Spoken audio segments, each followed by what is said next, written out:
I'm going to share with you a statistic here around burnout, and this was really alarming when I came across this, and I wanted to share it.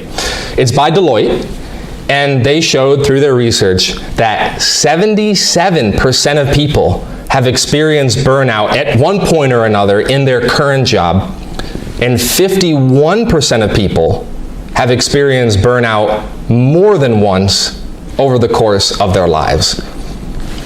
You're not alone.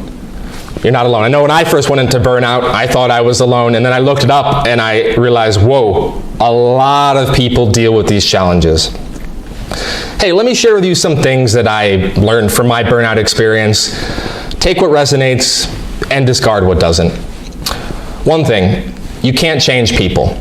Now, if you already know this one, great. Then I'm very jealous of you, because this has been a lifelong challenge for me to learn. I'm still learning it.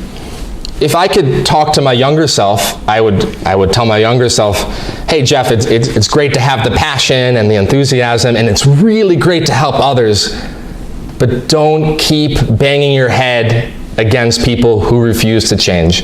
And what I did, and this was a mistake, is I literally exhausted myself trying too much to get people to change.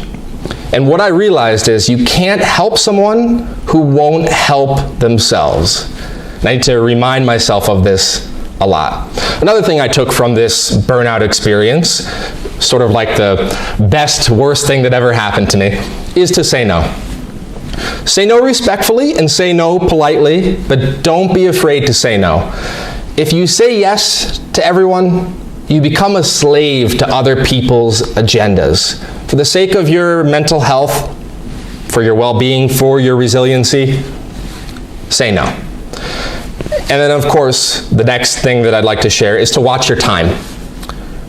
So what I used to do is, and this was the wrong approach, so what I used to do is I packed my schedule 7 days a week, completely packed, just non-stop activities, and then I'd cross my fingers hoping, I hope nothing comes up. I hope nothing unexpected comes up.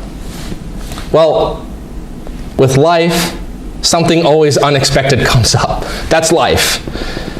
Life will throw you curveballs. Things happen that we can't control. Stuff just happens, and that's life. So what I do now is I leave, roughly speaking, 30% of my agenda open. I made real changes after this burnout experience. For example, I leave Thursdays open. And what happens is, sometimes I'm doing a lot of things on Thursdays because of appointments and because of unexpected things that come up. But now I have that extra room in my schedule that can withstand those unexpected things without my cup overflowing. So, of course, we all have obligations, but what I encourage you to do is, within reason and within what works best for you, to leave, let's say, around 20 to 30% of your agenda open so that you can better handle and deal with those unexpected challenges. Last thing that I learned from my burnout is to be more patient. I'm a highly impatient person. I'm very impatient. I am working on it. And I do want to share that when you become more patient, there are practical benefits. You can be a bit more happy. You can have some more peace of mind. And also, let's say, for example, you're not moving ahead as fast as you'd like in your career. Although you're not moving as fast as you'd like in your career, you can spend more time for yourself, downtime. You can take some time with friends and family. So even though one area of your life may not be going the way you want, you can use that time in really effective and powerful ways in other areas of your life. So patience leads to genuine benefits.